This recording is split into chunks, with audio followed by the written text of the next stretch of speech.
Oh, Alright, invocation and pledge of allegiance. I pledge allegiance to the flag of the United States of America and to the republic for which it stands, one nation, under God. I second. Alright, motion moved. Hi, Bill. Where is he? He's still muted. Oh, he's he's still muted muted. on Okay. So let's elect chair and vice chair for Murph. Anybody want to start? I'd like to nominate Dave for the chair. I would second that. Okay. All in favor? Aye. Aye. I Okay, and vice chair for Murph. I would like to nominate Jennifer, who has done an outstanding job as vice chair, and continue on as vice chair for Murph. I second that. Okay, all in favor? Aye. Aye. Okay, let's approve the agenda. Anyone want to approve the agenda?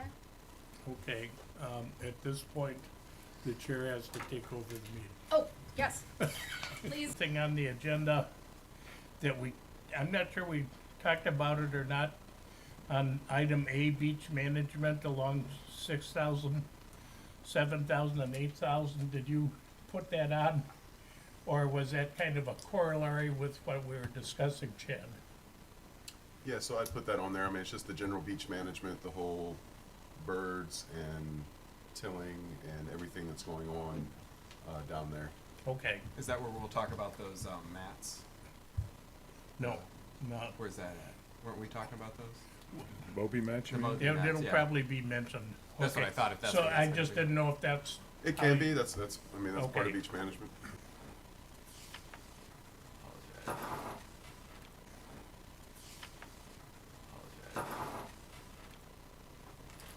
Is the video on?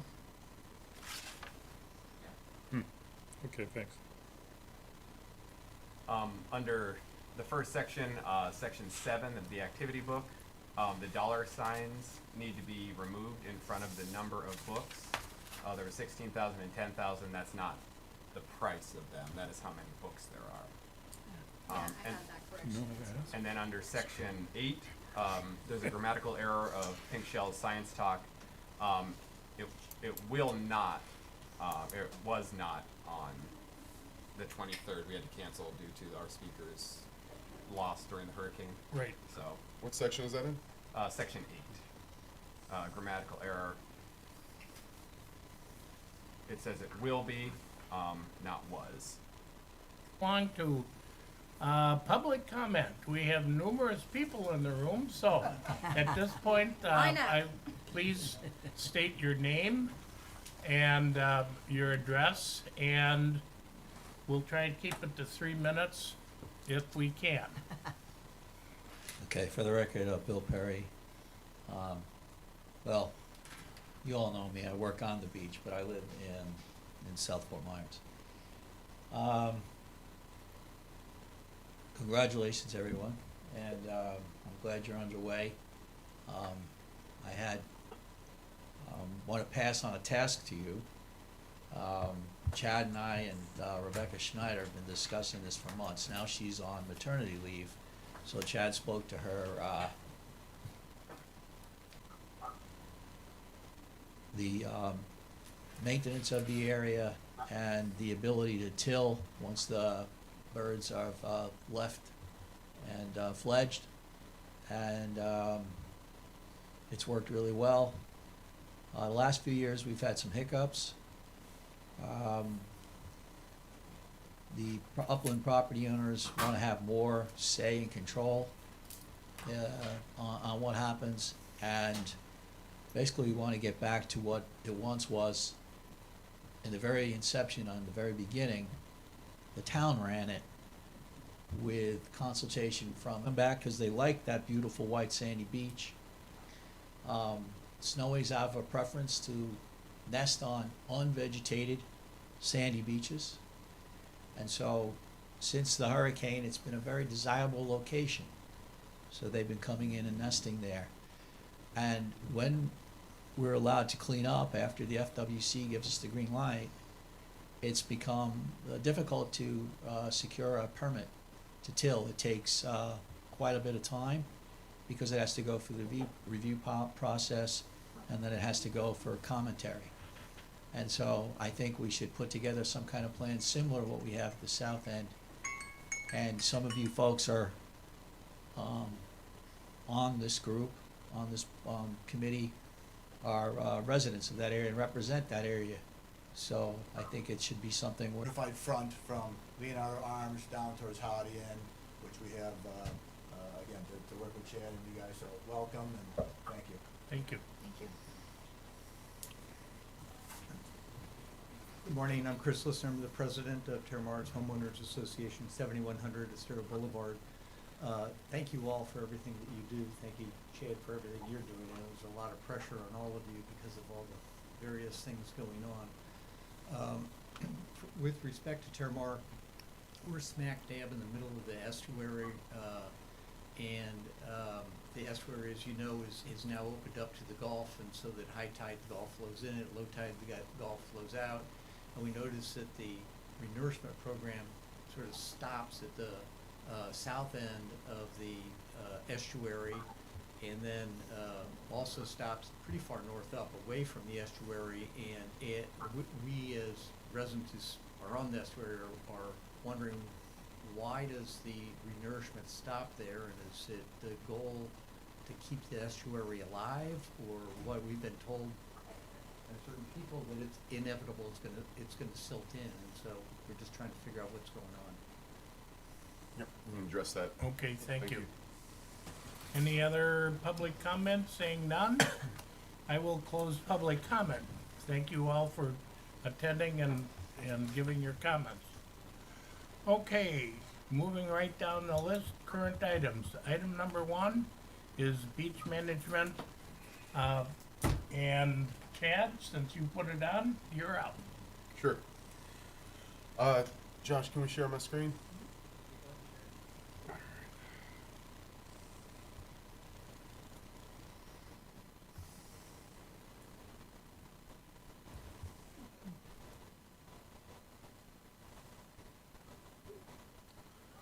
Alrighty, so what will be coming up, you okay with starting with the 6,000 block? We'll just go sequentially up the beach.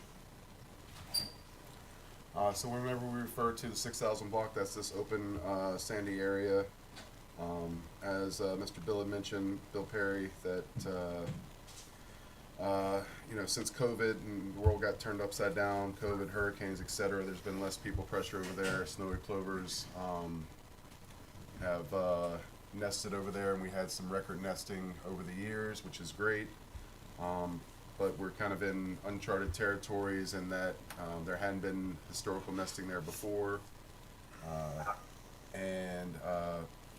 We still want to manage it. The residents there want to enjoy their open sandy beach, so how do we work with the wildlife managers at FWC to try and do what's best for the birds with their nesting and foraging there, as well as have a beach management program that the property owners there want. So part of this exercise is to get everybody talking about it, what the property owners want in that area, and get that list, be it tilling, vegetative management, sand placement, plantings, berms, etc. What do we want to do there? Grading. That area suffers from a negative grade perpetually just because of the dynamics of wind and water erosion on a wide beach. It's common throughout Southwest Florida where you see these wide open beaches. It has that profile. So maintaining that, and again, just working everything in so it's in writing, so there's no question year to year. This is how we do our beach. Get a permit from FDEP that lists the activities that the property owners want to happen there, and address the concerns that the wildlife managers have there with regards to threatened species. What the current beach renourishment process that we're doing out there, what is that going to change on this once they get to that point? So this area, the the beach renourishment program, and I'll switch over to that graphic. Just like when we make these decisions, what's on the other side of that we'll be working with is what I'm trying to get at. Sure, I get it. Trying to collapse different windows that I got open.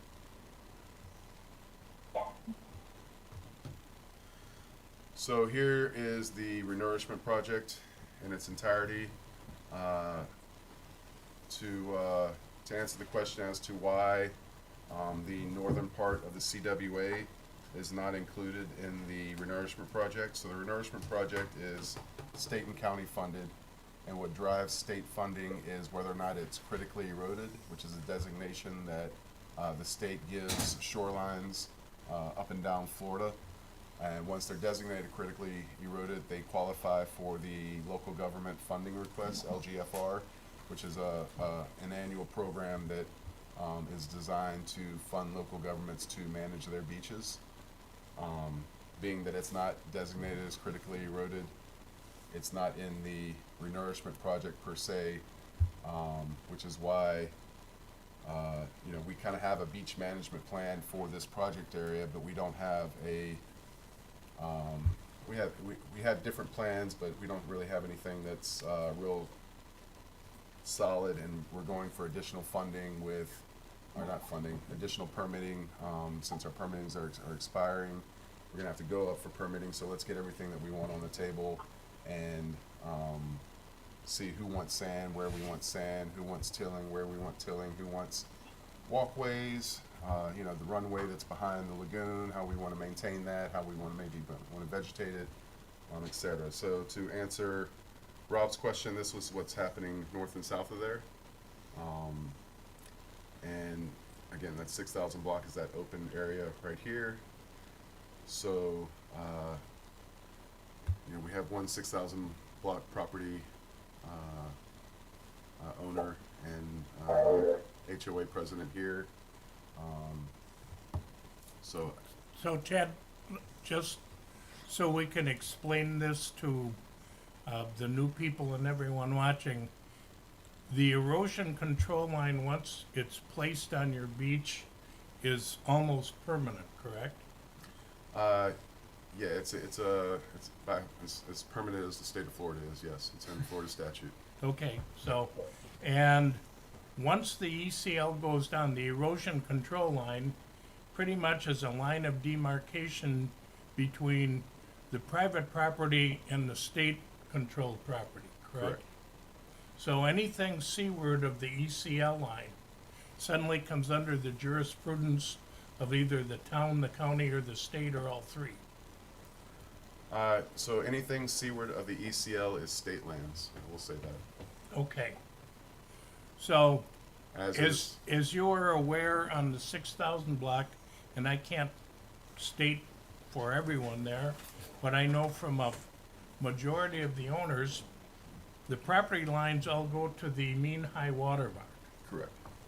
So, everything on that section of the beach, what you're referring to as 6,000, is private property up to the mean high water line per the individual lot owners. Correct. So, putting an ECL down would in essence be taking away private property from the owners. So let me just preface that by nobody here, including me, is proposing putting an ECL down, and putting sand above the mean high water does not necessitate you to create an ECL. So I'm not proposing an ECL. That mean high water, you would still own to the mean high water with all these beach management things that I've said. It would only be if we are putting sand waterward of the mean high water, that would necessitate an ECL being created. That is correct. So nobody here, I'm not proposing doing any kind of Okay. JCP. I'm just trying to clarify for everyone. If the property owners consent to have any kind of dune or managed beach area, they would in turn have to sign an easement on their property, correct? If they wanted the town to do it for them, sure. Okay. Thank you.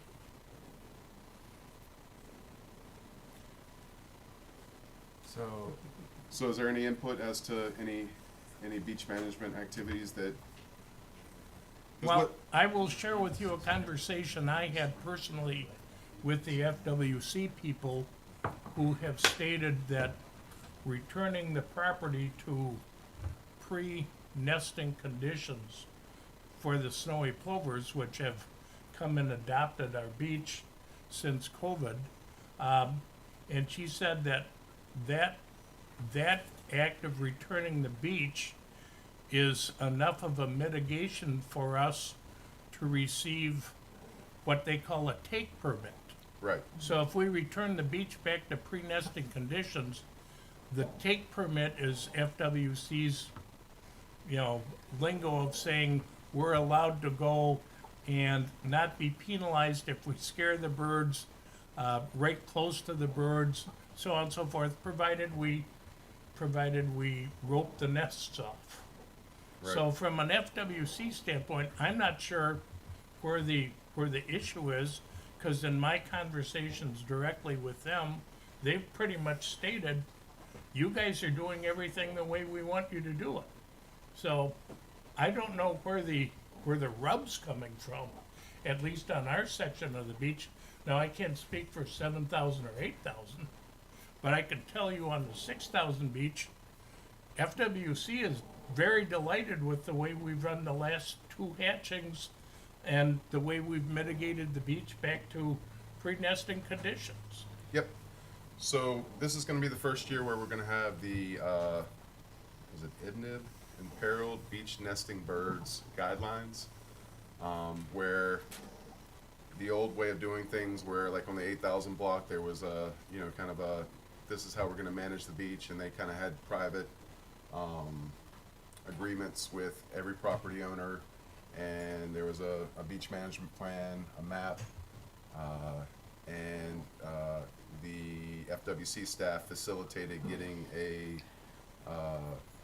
take permit for each one of those properties to allow for Mr. Perry to rake and maintain the pathways, which is considered take under FWC's guidelines. So there had to be an incidental take permit, which allowed you to, they were, very minimal impact from the tractor, but as long as you didn't run over any nests, you were allowed to do that activity. So Is there a with these new, distance you had to stay away from them? sure. 300 feet. Is that what it? Not necessarily, but the point is that there's these new guidelines that are coming into effect where FWC is not gonna be facilitating property owners to get, incidental take permits.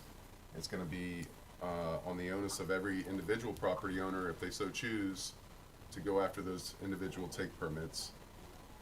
And I'm just trying to get ahead of that by saying, hey, we have this group of properties on the 6,000 block that have these issues.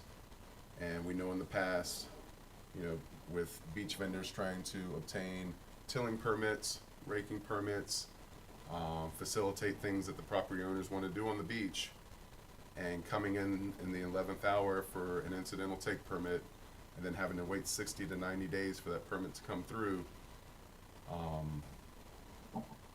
If we just go let things play out, that's how I see things playing out, and every individual property owner doing things on their own, and that's fine. That's, if it wants to be an individual property owner thing and y'all manage that beach as private property, that is absolutely y'all's right. I'm just advising it may be a good idea for the 6,000 block to hold hands, figure out a beach management plan of all the things that they want to do and to accomplish, and submit what they call an area-wide permit for all those activities, and propose mitigation to FWC, whatever that might be.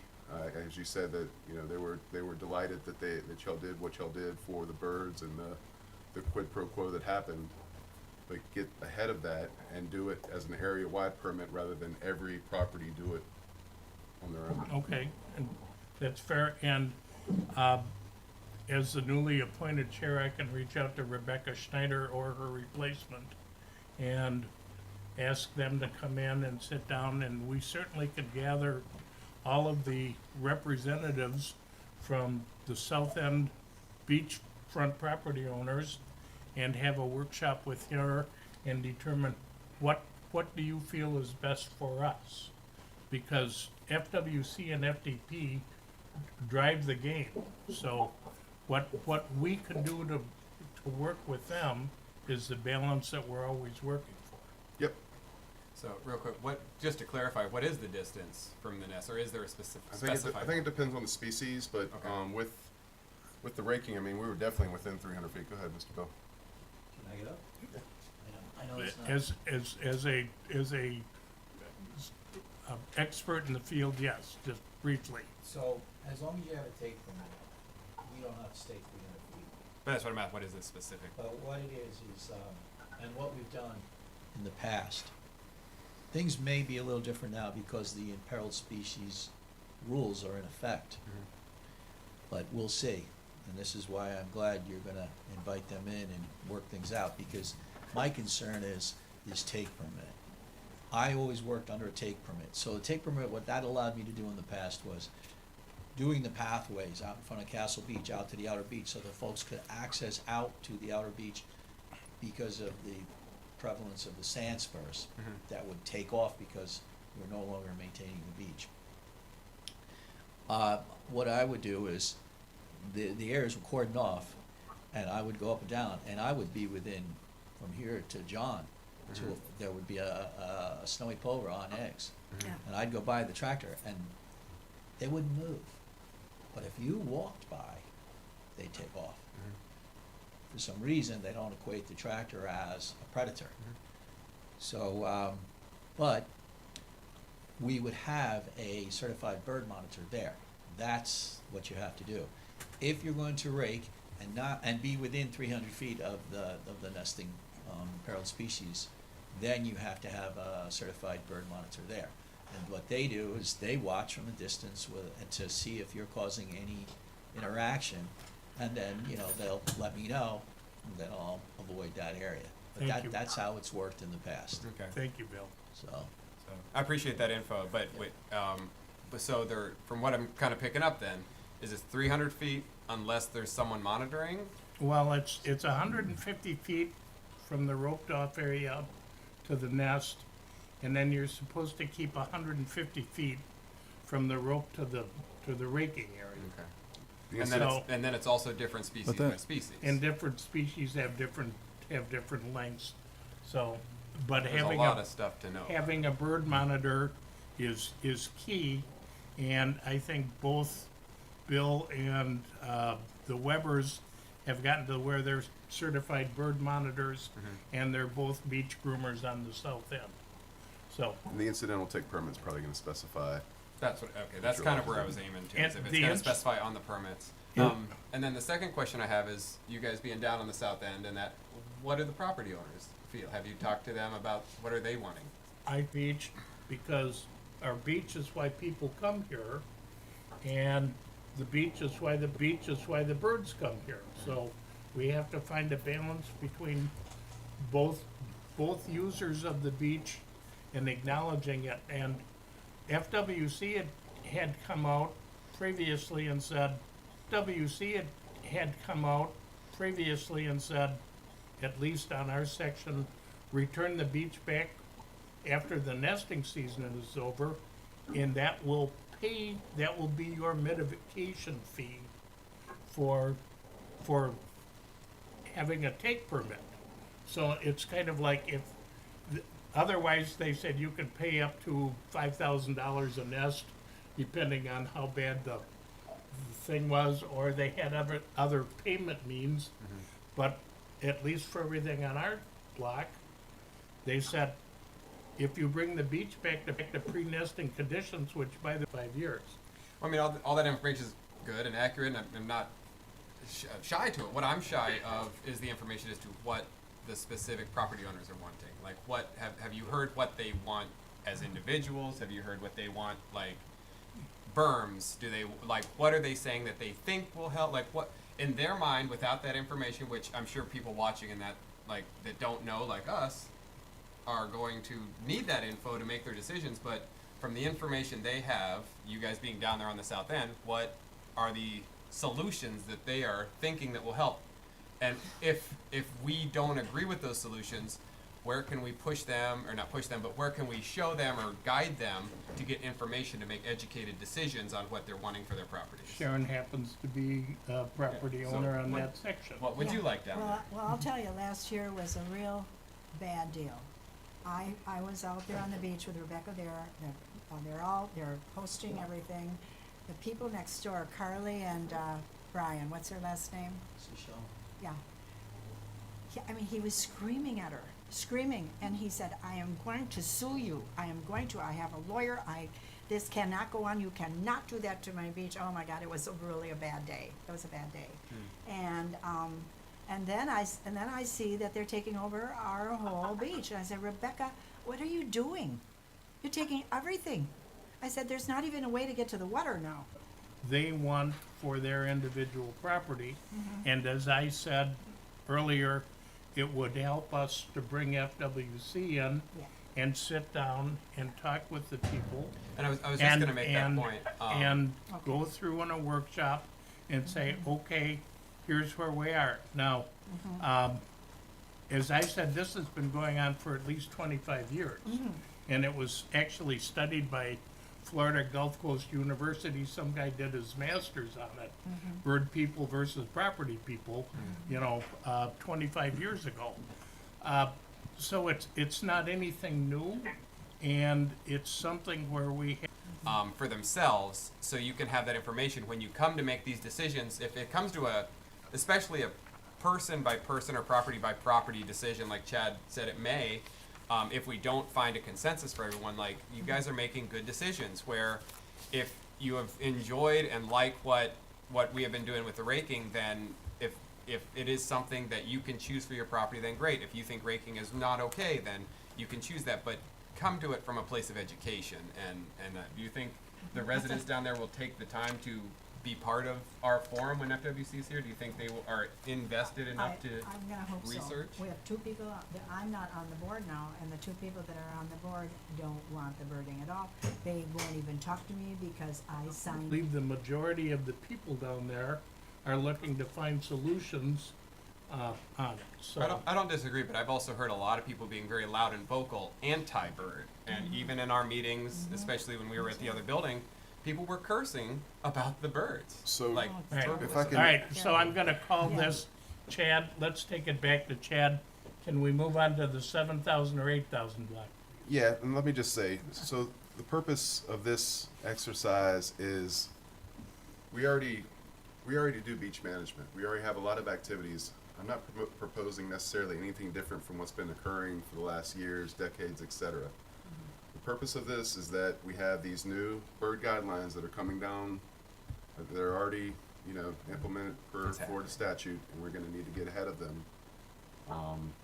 Otherwise, I'm anticipating, Okay. some first-year pain. So, we just want to facilitate. Think of it as, how do we facilitate what we want to do on our beaches? What the property owners want to do on their beaches? Okay, it was my understanding we had a very good working relationship.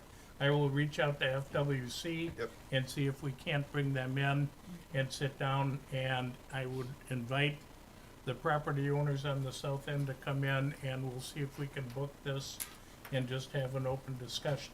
So I spoke with the imperiled bird, our regional bird biologist, I believe it was yesterday. She is planning on being here in January. She's gonna meet with the 8,000 block, meet with, the 6,000 block. She'll be here. I'll give her the contacts for y'all to meet up. I don't know if it necessarily needs to be in this forum. It can be, straight with, those HOA presidents, property owners, stakeholders, etc. So that is gonna happen. She is gonna reach out, I think, next week. Okay. Could you give me her contact information so I can reach out to her, please? Sure. Yes, sir. Thank you. So the 7,000 block is a different area. We have that lagoon feature. We have this CWA, which is this red line. We also have this yellow line, which is the Cobra Zone. the CWA is significant. That's where the critically eroded designation begins. That's why that's where our beach renourishment also begins there. That's just where that's the CWA designation. That's where it's critically designated as critically eroded by the state, and therefore that's where we can get funding for our project there. So to answer the gentleman's question, that's why that project's there. So again, the 7,000 block management, we are already managing the 7,000 block, but it's really the state lands, the CWA area that we're managing. We're not really managing per se with any kind of formal management plan. You know, what we call the runway, that sand area near the seawalls, you know, the area around Wyndham and in front of Terramar and all that kind of extends around the lagoon, as well as the area in the south, which is south of the design, the feds with the emergency berm. We got sand from the state with the FDM grant, but those are kind of one-offs. That's not really necessarily a sustainable funding source, because this area is not in the, you know, critically eroded designation. Therefore, we're not getting funding from the LGFR. So what do we want to do? What is our long-term goals? How do we want to keep it maintained? You know, if there's hot spots, are we budgeting for that? If there's a blowout in the runway, or, you know, we need to redo plantings or whatever, how are we funding that sand, getting it there? Is that, you know, just to have the conversation. I'm not saying we do it, I'm not saying y'all do it, but just let's talk about it. And those are all kind of the things that are happening there with the lagoon, the CWA, the runway, the Cobra Zone, are all things to think about. Do you mind explaining what Cobra Zone is? So the Cobra Zone is the Coastal Barrier Resource Act, and there's a corresponding coastal barrier resource system that extends all through the United States. It's a federal designation, and there are just restrictions of what you can and you cannot do in that area. And I can provide a link to the Coastal Barrier Resource Act to provide that for you, but it's just a layer of environmental protection for that area. So, a question, so the berm is presently there now, that was paid for by, through government funding, they're not going to continue to pay for the upkeep, is that what you're saying? Yeah, right now there's no funding mechanism per se to upkeep that berm. Okay. That was, you know, we got money from FDM to do it, Right. and that was the trucked in sand. And, you know, part of the reason why we couldn't just do that whole berm,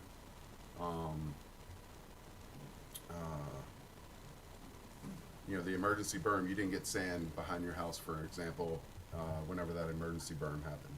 The reason for that is this Cobra Zone kind of skirts in there, and that's why, you know, we stopped the berm right there.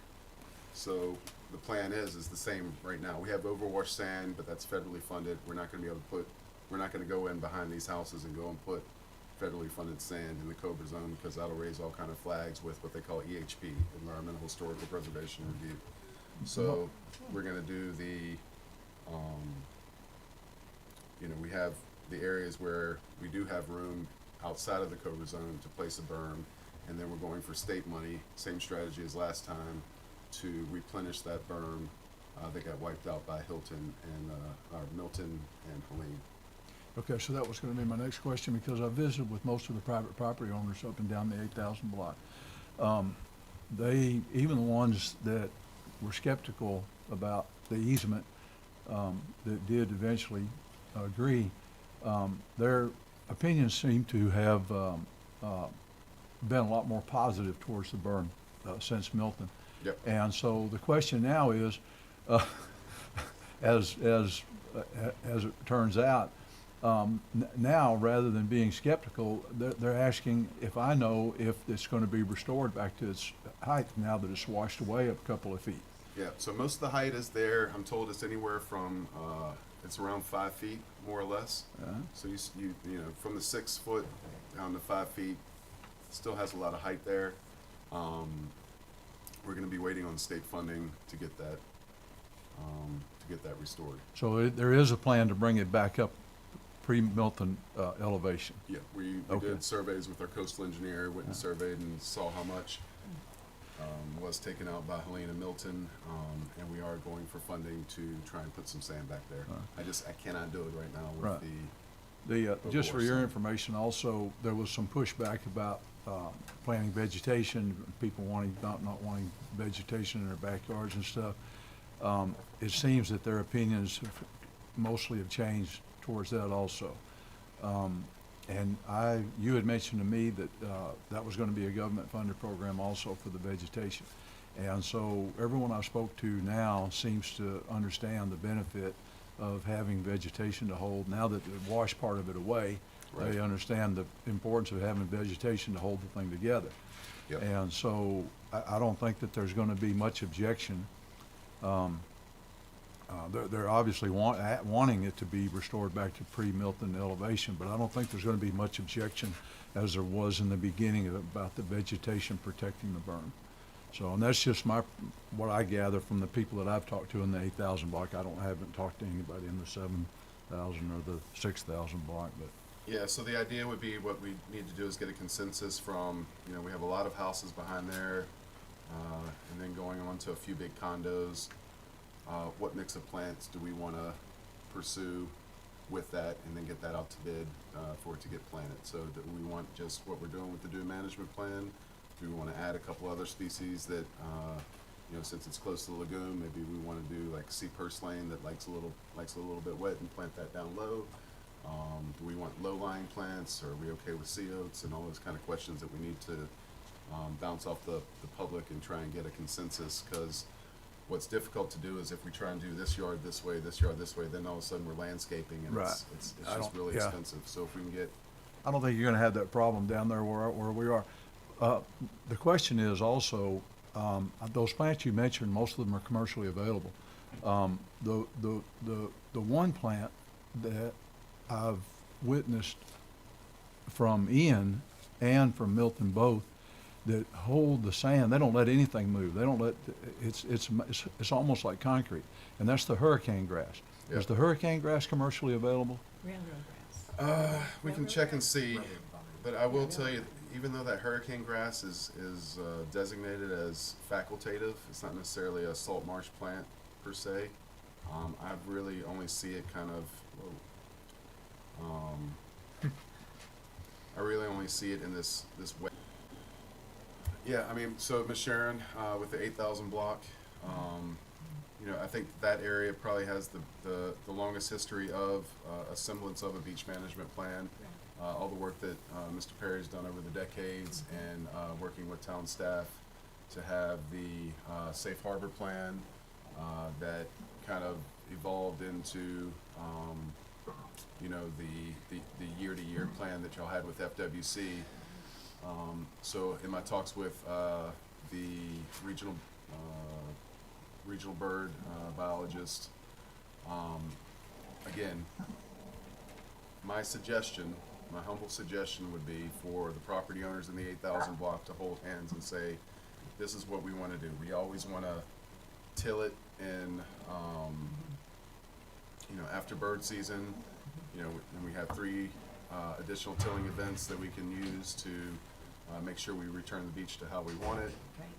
Whenever, you know, work with FWC for, you know, we want these paths to be designated, and have, you know, work that into a beach management plan that incorporates a incidental take permit, and try and get that for like 5 years, so we're not going back and forth every year and having the same battles and conversation. This is how we want it maintained.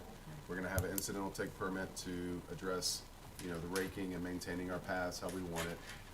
And then, you know, it comes to the the rub of, you know, what does FWC want, you know, because now we have these guidance where they want, you know, you know, if you're impacting a snowy plover nest, they're talking about $2,250. You know, it's not chump change. So, what are we doing to mitigate that? And so if we're, you know, if the property owners are working with the town as a local sponsor, and the town has placed a berm there and spent money on planting a vegetative buffer between the human impacts and the open beach for the birds to better enjoy it, Yeah. does that contribution go towards the mitigation? And, my understanding is all of these incidental take permits are kind of negotiated on an individual basis, case by case basis. So I don't know what they're gonna like and not like and how much it's gonna count for, but that's kind of the mindset that I'm in. Okay, thank you. Okay.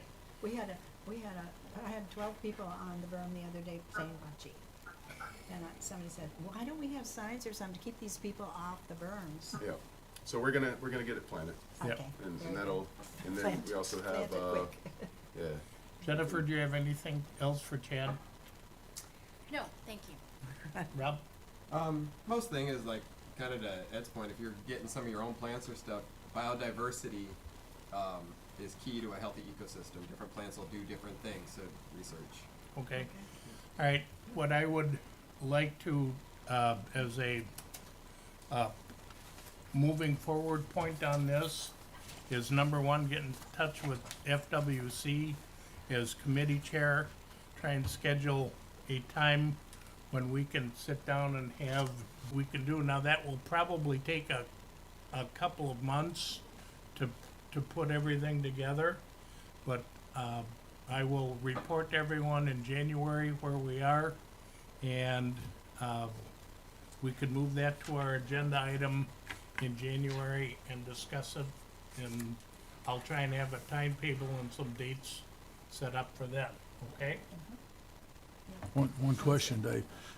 As being on the MRF committee now, as one of the members, will we be able to, at this meeting that we have with FWC that you arrange, will we be able to be the spokesperson for multiple property owners in our area? I think if you have some in the 6,000 block under one take permit, and then that pretty much got dissolved because they said they weren't going to enforce anything this year at all.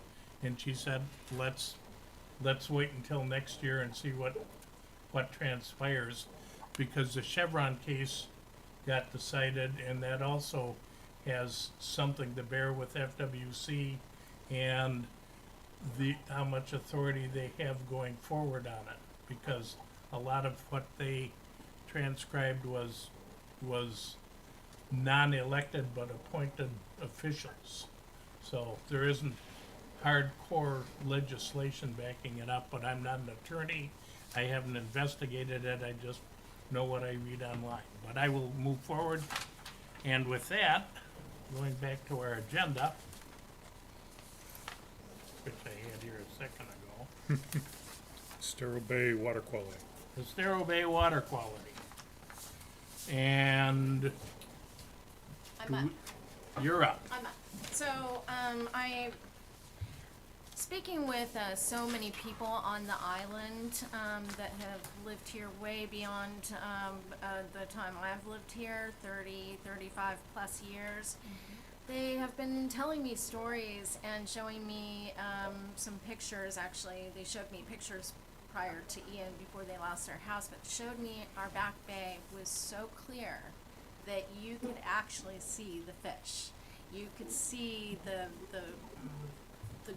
bottom in most places, not necessarily in the middle, but you could see it was much cleaner. I think we, for wildlife and for our industry, our boating industry, and we should try and see what we can do to try and bring it back the best we can. So I reached out to captains of clean water, and they were very happy to come and do a presentation. I did mention it on the Anchorage committee. They would really like to be involved in that presentation. So maybe if we could have a joint session with Anchorage and Murph to host Captains for Clean Water for the presentation, if you're all interested. I have no objection to that. So I guess, Chad, we would just need to have someone organize that. I can certainly do that, or, Would that mean in lieu of our meeting or in addition to our meeting? that's up to us, I guess, and Anchorage.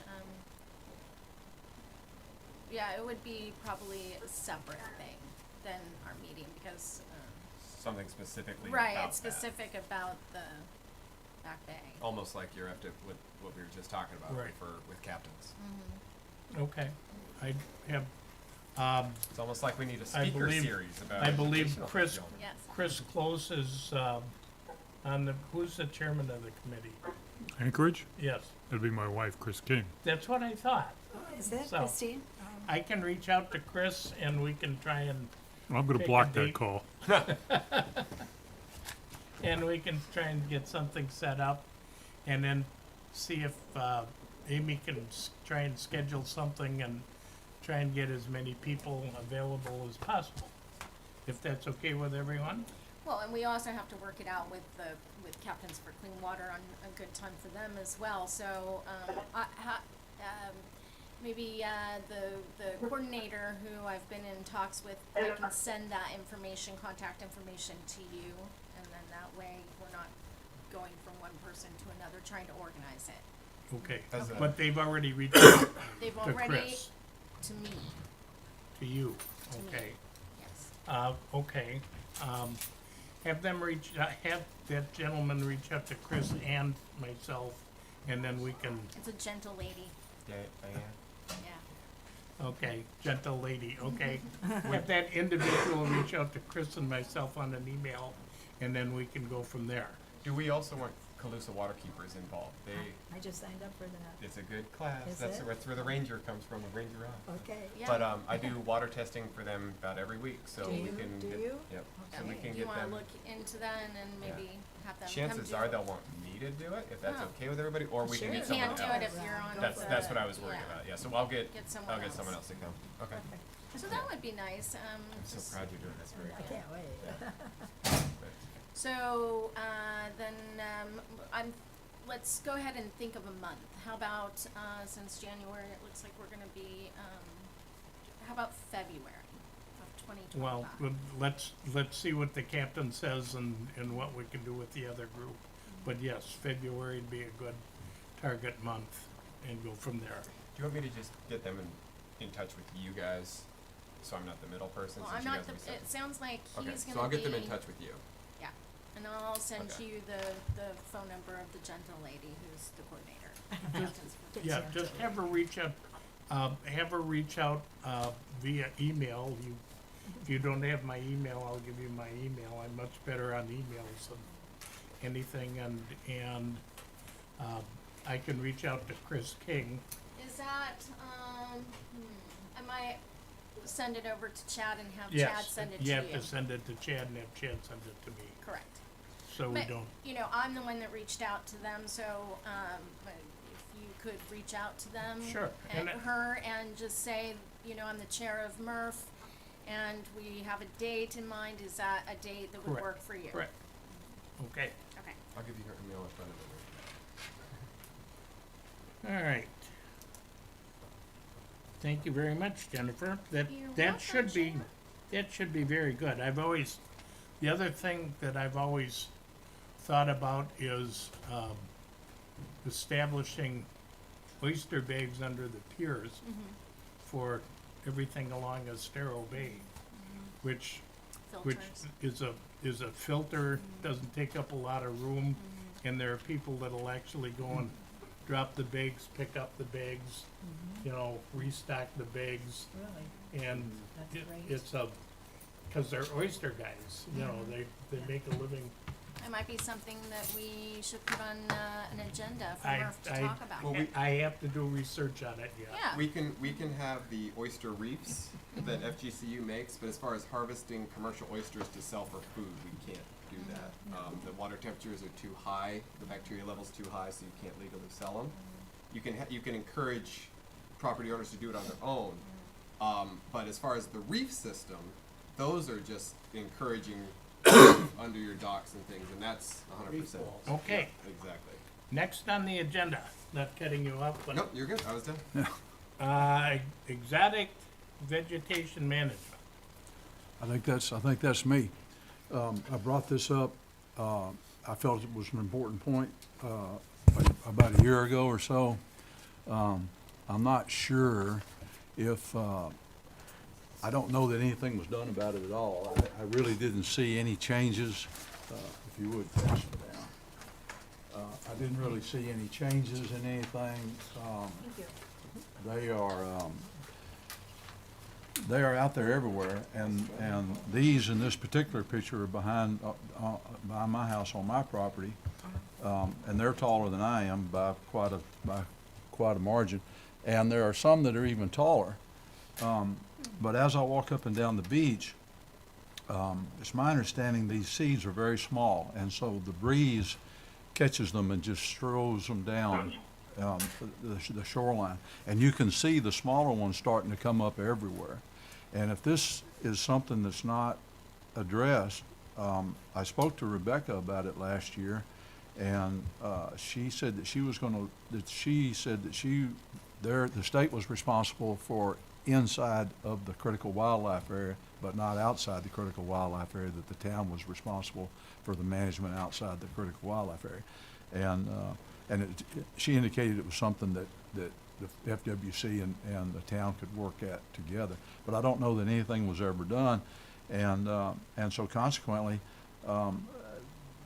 they're taking over. I mean, it's going to be trees. We love them when they're big. Why not just go and, cut them and, We, we had five, why not just go and, cut them and, we, you can. we had five of them that we pruned like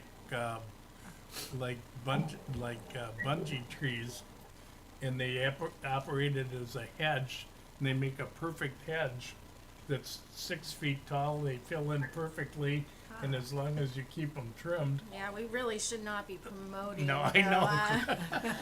Well, very bad tree. it's my understanding though, What makes very bad? it's my understanding though, there are a lot of private property owners that do have them. You can't regulate what someone can have on their own property, as far as I'm aware.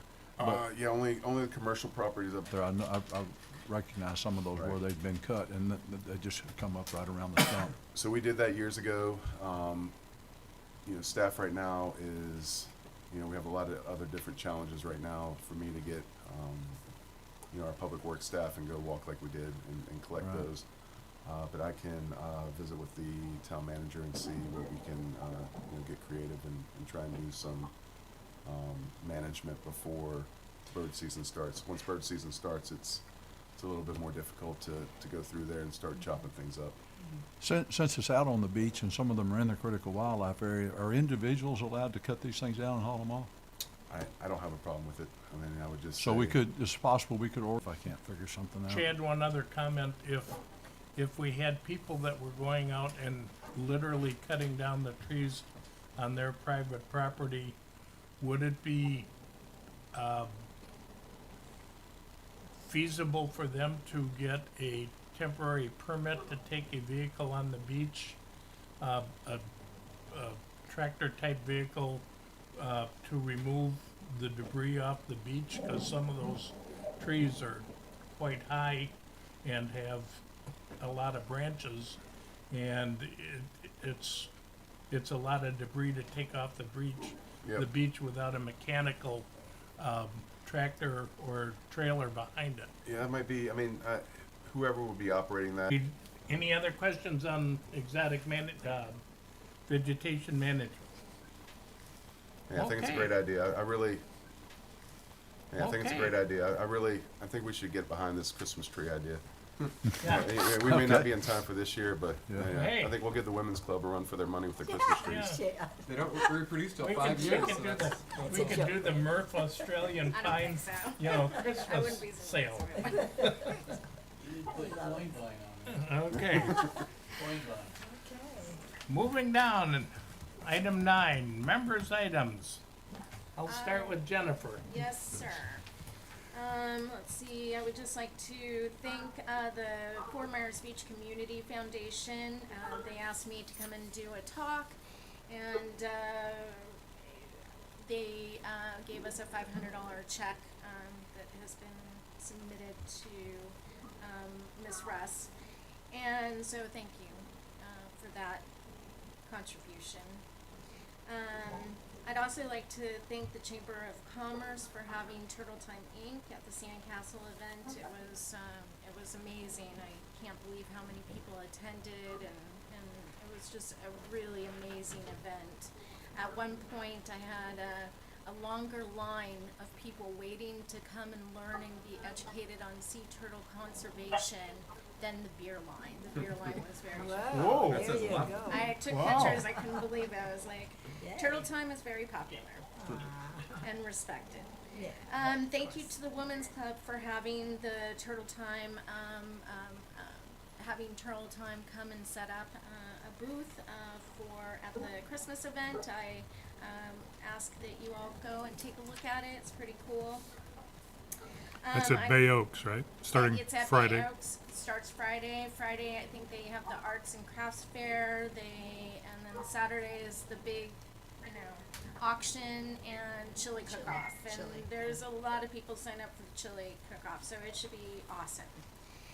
And then my last report would be, it is starting, we're getting close to osprey monitoring season, and I am the Fort Myers Beach Osprey Monitor. I just noticed one I hadn't seen before. I think we lost a nest at Bay Oaks, but now right behind they have found a new home right where the pickleball court is, and they're very active right now. So I can't be everywhere. I don't see all the nests. Sometimes I just rely on people to tell me. Sometimes we lose trees and they have to find another home. So I just ask the community to give me a call or email me to let me know where they are, so I can, monitor them and make sure that they're active and happy. And that is it. Very good. we're getting the pink shell osprey cam back. Oh, wonderful! So- Yeah, the awesome. so- Those Yeah. are great. So that'll be great. Those 'Cause are They, helpful. they don't want to live on the power lines No. anymore. They want Actually, their a few years ago, there was a bag, that got, I remember they that. grabbed a bag, and I had to organize the fire department to come up and with Crow to do a lift to go. Unfortunately, one suffocated, one of the babies suffocated, and but they were able to rescue one of the other babies, and so, it was, Oh, my. and, you wouldn't have seen that plastic without having those cans there, so. Oh, my. Great. Yes. Sharon, I don't really have anything Okay. today. Ralph, Same here. I'm okay. Eddie? I'm good. Okay, I What got, about Bill? Is he still with us? Bill, are you there? He's probably- Josh, you want to unmute him real quick? Pretty please. Bill, you there? You Hi, there? Bill. Is it working now? Hi. All right, good. No, it's been an excellent meeting. I want to apologize for not being there, but there's been a lot of good topics, and I'll be following up with both Dave and other folks to provide input for them. So thanks. Okay. I have a couple of items. Number one, I would like to, Jennifer, as you being the Turtle Time representative here, I would like to see if we could have Turtle Time come in, because we have some new people here, and come in and just give a brief 5 or 10 minute, here's Turtle Time, here's what we're doing. I think it would be great. These meetings are published and it gets out, and nothing in any great detail. Plus, I would also like to explore with them the possibility of having additional information going out to the people regarding nest locations from a standpoint of different properties adopting a nest on their property. Possibly putting a camera on one or two of the nests where you could get Wi-Fi service, so that you could literally watch. We watch eagle nests, we watch osprey nests. I think it would be a huge boon to enable people to just go on a beach cam and watch a turtle nest. And you could even have lotteries picking out when you think the days the turtles are gonna hatch. You know, there's a lot of different things. We've got a beautiful segue into trying to encourage more people to fall in love with the turtles on the beach. And this would be a great segue into getting them into more involvement from the citizens on the beach. You know, we don't have to go overboard on it, but just a simple camera mounted on a pole that's watching the nest 24/7. I think a lot of people would tune in on it. So Yeah, Be a I great think idea. it would be pretty boring because you once the sea turtle comes up, they drag their 300-pound body up to a dune or an area that they like to nest. and then they're gone. The whole process takes about an hour. Yeah. But how would you know by putting a pole with a camera that a sea turtle is going to go to that No, area? I'm not talking about capturing the female turtle. I'm talking about capturing the nest when it hatches. Hatches, right. So that takes about 2 months for incubation. And when they actually hatch, the whole process is about maybe 5 minutes.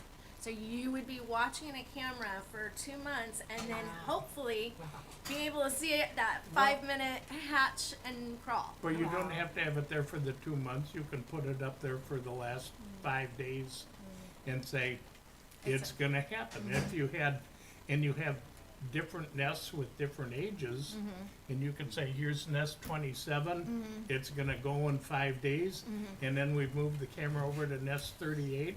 I could definitely see having That it would be ready to awesome, record. honestly. I could see it ready to record the hatching 100%, and I could see people being interested in that.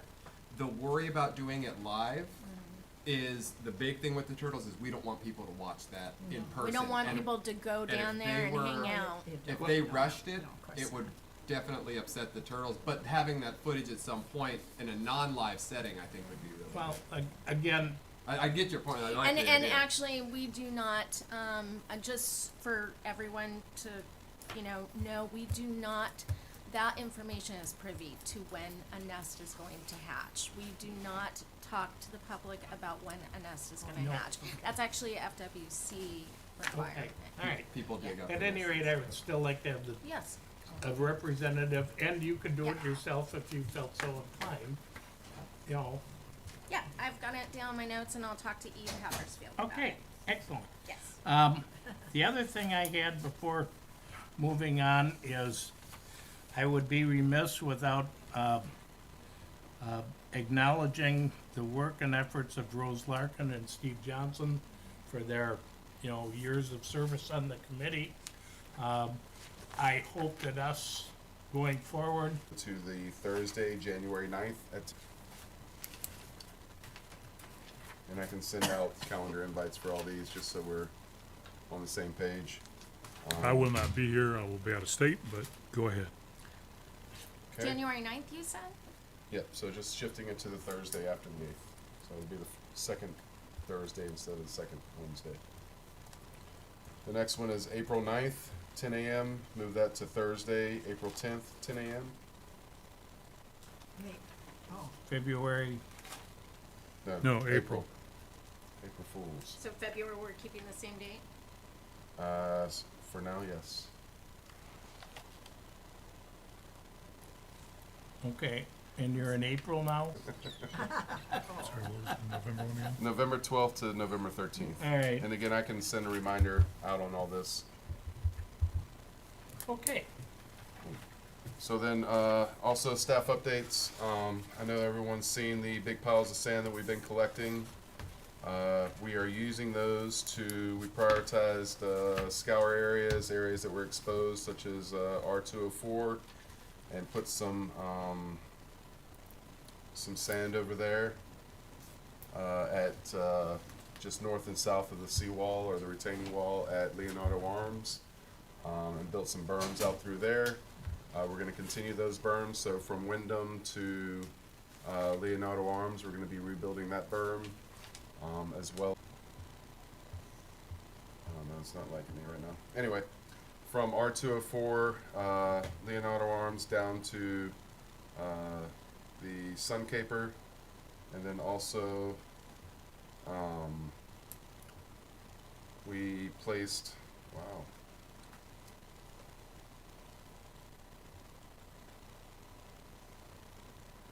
Go away.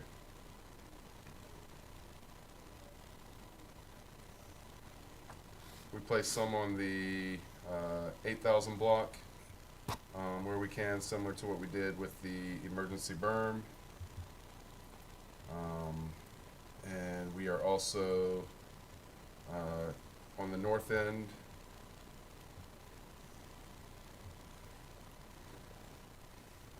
It is not as smooth as I'd like. Okay. So on the north end, we have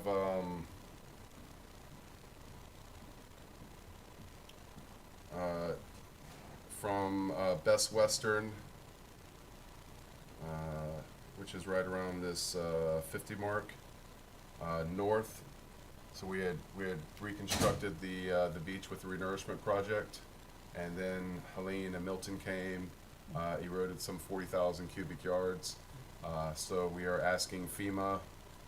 Some of that, stayed within the FEMA sandbox, so only about 11,000 cubic yards will be eligible for a Category G claim. That's an engineered beach, so it falls under the Category G category. So we're going to be asking 11,000 cubic yards from FEMA, and then going to the state for the balance of the 40,000 cubic yards, and restore that beach that was impacted by Helene and Milton. Right now we're using the overwash sand to rebuild the berm so that it's ready for planting. I didn't want to wait for federal obligation and state legislation to wait to rebuild that berm so it can be planted. Just go ahead and get a berm in there. It's only like a 2-foot mound now. I know everybody was real excited about the 6-foot mound that we had placed out there following Ian, but everything was so low, so everything that we put on the beach seemed really big. But now whenever we do it, it's literally like 1 or 2 feet depending on where you're at. So we placed a berm there, and then we also have extra sand that we're going to use just to kind of spread and restore the grade up there. So we're restoring berms and filling in scour with this overwash sand. The renourishment project, the scheduling of that, we have making it up to Lani Kai, which is around the 74 station right here. So right now they're pumping in front of Margaritaville, and it's kind of flowing out there already. They hope to be complete with 74, and then they are running the pipe all the way to the south end, and they have 3,000 cubic yards to pump before bird nesting season. So that is their task at hand, and that'll be a nice big beautiful beach out in front of there. They need it badly. So that'll happen around mid-December, and it'll be great once that's completed. After that, they're going to break the pipe back and continue on the Central Beach. Chad, just real quick question. Do you have any idea as far as the timetable as to when the buried pipe on the 5 and 6 and 7,000 beep is beach is gonna get dug back up again and removed? I'm anticipating somewhere around late February, early March. Okay, I mean, that's when they have to be complete with that, so that would make sense of when they're gonna break it back. I Right. can, you know, I okay, can give you a that's heads fine, up. no, that's, yeah. Once we please. get closer and we see their productivity, maybe it's a month ahead of them. It can't be, you know, we can't have it go into bird season. Cause there, the beach vendors there are albeit concerned as to when it would be, especially if it's right in the middle of, you know, Spring their break. high season. Yep, absolutely. We'll work with them to minimize any impact. Okay, thank you. So other projects, we have a marine debris project that's gonna be kicking off next week, so, that's exciting. Get some of the stuff out of the water that everybody's been reporting. As well as, staff is gonna be working with the FDEP Aquatic Preserve staff tomorrow. There is, Bird Island, which is, Google Earth, you did horrible. North of Matanzas? Yep, so it's just west of the Matanzas Pass Bridge, and gonna be working with that FDP staff to go help clean that out and get it ready for nesting season. Now, the debris removal you're talking about, is that canals or?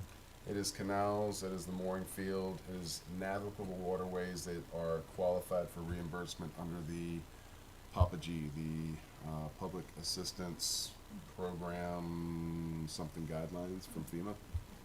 I thought it was a wrapper. Version 4, 2021. Thank you. PAPAG. How do they know when there's, say, for example, there was a lot of porta potties that probably went into our back bay. How do they know when there's something that they can't see in the water? So they have a side scan sonar. So if they, if we have evidence that that a canal has been impacted by debris, At a tank that was all full of really dirty water, and while the meeting was going on, the water turned clear. It was pretty cool, so, going on, the water turned clear. It was pretty cool, so, yeah, that's great. And, Terry Kane used to be the one that did all the, water quality testing, cause she was also, on the Charlotte Harbor, estuary program. So, she was our resident expert. But, to touch on what, Rob said about, folks, being upset. I think what they were upset about in the 8,000 block was, the program has worked really well for years. And then, you know, with Ian, there was a lot of frustration, and over the last few years,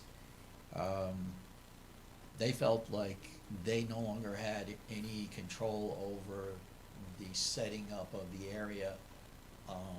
They, to the point where they got a map emailed to them of where it was gonna be cordoned off, and they had no input. So going forward, they wanna have more hands-on. They wanna be involved like we were in the beginning. When we first set up Safe Harbor Plan all those years ago, everybody held hands, all the condos, Islands End, Carlos Point, Castle Beach, and all the adjacent property homeowners were all involved. So everybody had a good feeling, and it worked really, really well. And so we wanna get back to that, and that's why, you know, I've been in constant conversation with the new board at Castle Beach, and Carlos Point, and Islands End, and all the homeowners. You know, and they keep asking me, what's going on? So I said, you know, we're gonna bring it to Merv, Chad's working with FWC, we're gonna put together a new program, and it's gonna be more hands-on. You guys are gonna probably be the ones with Chad, like in the very beginning, that'll go out there and cordon off the nesting area. Of course, we will have a biologist that started this past season, you probably met her, and she's been hired full-time by FWC, and everybody that worked with her was really happy. So she's gonna be involved firsthand, and she'll be overseeing, but it's gonna be more hands-on of the actual property owners, so they have more of a stake in it, they're more involved. This way, since they're involved, they're gonna feel better about it. They won't feel it's that simple. Yeah, and they're like, you know what it is? Big government dictating what you're gonna be able to do with your property. If they're involved, and I had this conversation with Rebecca Schneider before she took maternity leave. If they're involved, then they feel like they have a say, and they're not being dictated to. Absolutely. And that you're gonna get I agree. better cooperation, the whole program's gonna work much better. Okay. And my thing is, we need that take permit and a 5-year take permit for a group of properties. To me, because all of this up there in Tallahassee is in flux, like the regional biologist, she doesn't even really know how it's gonna work. She's like, oh, we gotta talk to the attorneys, but I feel like if we come to them and say, look at our program, look how well it's worked for so many years, look how successful the snowy plovers are doing in the 6,000 block, best in the state. There's only 400 of them. Work with us, and we will be even better. So, Thank you, Bill. I'll get those folks, if they can't be here from Carlos Point, John will make sure Islands End's represent. But if I can't get the people here because they're not living in the places, maybe we can have them, Right, on, exactly. online. Thank you. Okay, thanks. Thank you for your comments, and thank you for attending the meeting and sitting through the entire thing. Yeah. Okay. Murph Award. And I don't have any of the prior history ones. Oh, yes, I do.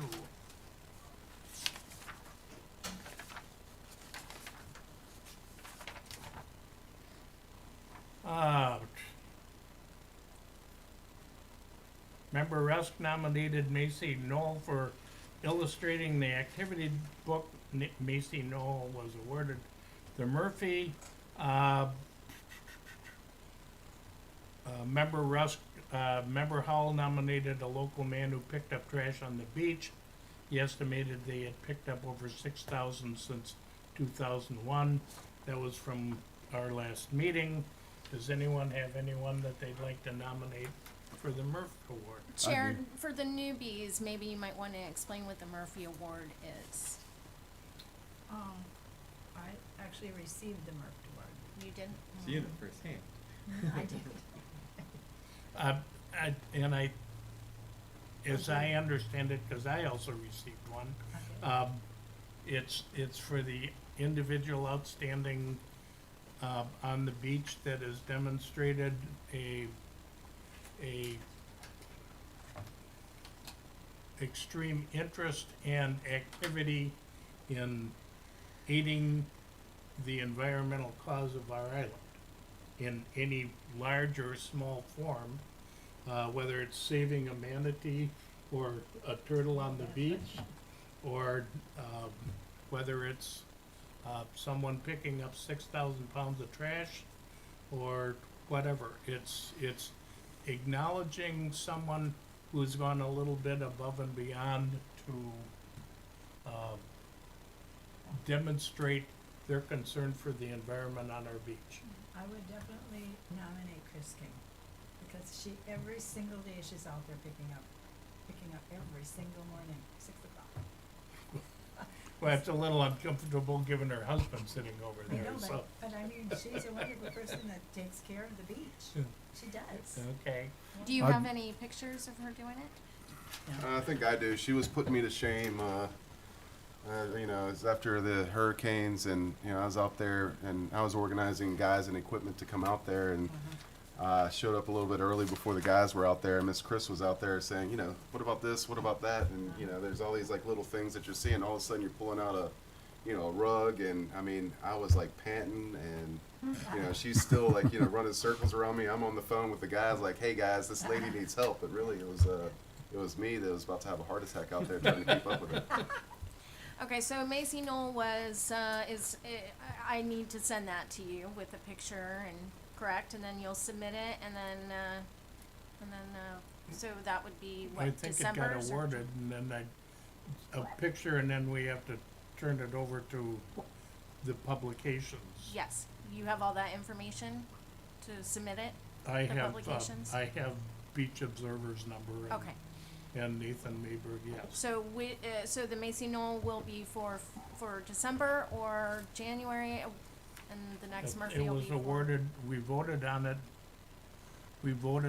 on the well, a few months ago, it's been a while since we met. September 11th meeting. Yeah, so I'll submit That- the Macy Knoll to you, and you can get that in for December, and then, For September. for September, no. Yeah, we voted on it in September. Yes, I know, but submitting it to the Observer, it will be in this December's. Oh, sure, yeah. Okay. So Okay, are we still open for we're nominations? still open for nominations. I'd like to nominate Mr. Perry. I think that it's something far overdue. He has demonstrated, his efforts and donated his time and worked to help the beach, contributed to the island and all the work that he does, preparing the nesting areas for the birds. Is that for profit? Just a quick I'm question. sorry. Does he do that for profit? I mean, does he, the work he does, is Not- he get paid, is business? Part of Not it gets to do paid, but birds. not all of it. I mean, he donates endless hours without being paid. Yeah. I mean, it's, and not wanting to drag this out any longer, but I nominated Bill and Chris and, Chris and Ginger Weber all at the same time, back in the spring for their efforts to literally bring the beach back. And, you know, the same argument came up, they're doing it for a profit, which in all defense they were. But since that time and going through, and I've had discussions with Mr. Perry and with Ginger, and and Chris regarding their commitment to trying to get the birds back and established. And even though they're running a business of grooming the beach, they're cognizant of the environmental change or the environmental impact that they have and are working with it. And I think, you know, to Ed's point, they go above and beyond, because they could just say, okay, there's nothing I can do. It's the law. Call me when I can rake again. Yeah. But they go above and beyond that. They contact the FWC. I know Chris Weber has attended class, so I would like to pony on top of that and say not only Bill Perry, but Chris and Ginger Weber for Murph Award for their ongoing environmental work that they do for the beaches. I'd be in agreement with that also. Yeah, I can just to add some additional, I mean, William, Mr. Bill's son, has been working with the bird biologist in his own time, walking out with him, getting his bird monitoring credentials. Bill's been a wealth of knowledge. You know, we have so much turnover here in South Florida, Florida in general, but so many people come to the beach to have somebody who's, you know, been here for 3 decades and explaining, you know, not only how these programs are today, but, you know, where they started from, and giving the history is invaluable. I think I'm very happy that I don't have a cell phone bill by the minute that charges me by the minute. Otherwise, I'd be a very poor man talking to Mr. Bill. I'll have on my drives home. But yep, I agree with y'all. Chris, Weber, Ginger, they've also you know, stepped up and gotten their bird monitoring credentials, and been a big help with you know, just facilitating the dialogue between staff and the property owners is invaluable. Well, and the amount of time that Bill has spent on his private time, in communication with the FWC and trying to iron all this out so that it all works, and between the property owners, the town staff, and the FWC. There's a lot of this that wouldn't be working, and it wouldn't be taking place if it hadn't been for the efforts that he's put into this in the years past. I agree. Bill, do you have anyone that you'd like to nominate? No. No, Bill Altoff. No. Bill No. Okay, thank you. So I'll accept a nomination. Do we wanna vote on it? Chair, do I get a? Oh, I'm sorry. That's okay. So there was one in the bank that I had that I went when I had family here. Do you have the notes on that? No, The I one do not. Okay, it was a sightseeing boat trip that I took out of Perry Key. The captains, we were just sitting there, saw dolphins, they were very respectful, stayed very far away from the dolphins. We saw manatees. They talked about safe boating practices, slow speeds in the back bay. They were very knowledgeable, and I had nominated them for a Murphy because Okay. it went I above and remember beyond. that one. Yeah, I just didn't have it on yeah, the, it was on the meeting before this one, yeah. so I just brought the last, So, and wasn't there one more in the bank too? not that I could go back and, I feel like there was. Did But you we have could- one in the bank? It was the one about the gentleman cleaning up the trash. That was he mentioned that one, but yeah. Do you want to nominate that again or Well, I take mean, it if out it- if off it- the bank or? Well, if it's in the bank, is it kind of always like always there? But Yeah, I mean, yeah, it's always Yeah, there. so I mean, just Right. bring But it I up would and- like the captain to be up for nomination today for Okay. the Murphy Award for January. okay. So, with that, I'll start with Jennifer. Does anyone wanna vote for, I'll accept votes for Jennifer's nomination for the captain. Aye. Okay. All right, Anyone else? You're taking a vote on the Murphy Award. Okay. So if So you like her either candidate or my the one I candidate- talked to you about. Oh, Okay, good, yeah. very good, okay. So you just, yeah. hey, This is my Rob? guy. I'll vote for my guy. okay, Rob votes for his guy, okay? For Ed's guy and the Perrys and the Webbers. I would vote for the Perrys and the Webbers. Bill Altoff, I'll vote for the Webbers and Perrys. okay? Sharon? I'm voting for Chris King when that comes So up. she's got Oh, her own. oh, yeah. Oh, right, she had one too. She had Yeah. one too. She's voting for Chris King. Yeah, yeah. All right, I will Well- also vote for the Perry and the Webbers And there you have because it. that's been a long time coming and I'd like to at least clean some of the old elder ones up that have been in queue for a long time, so. There With you have that, it. congratulations, Bill and the That's Webbers. nice. That's nice, Moving right along. nice. Okay, set agenda for next meeting. Obviously, I think we wanna bring up the 6, 7, and 8,000 block and discussion with FWC. And what else are we going to talk about? That should take almost a goodly portion of the meeting. I think that's it. Okay, You'll have the update on the joint session between Anchorage and Murph. we'll try and get a date picked out on it, yes. All right, very Sounds good. great. With that, I will accept a motion to adjourn the meeting. I second that. Good job, Chairman.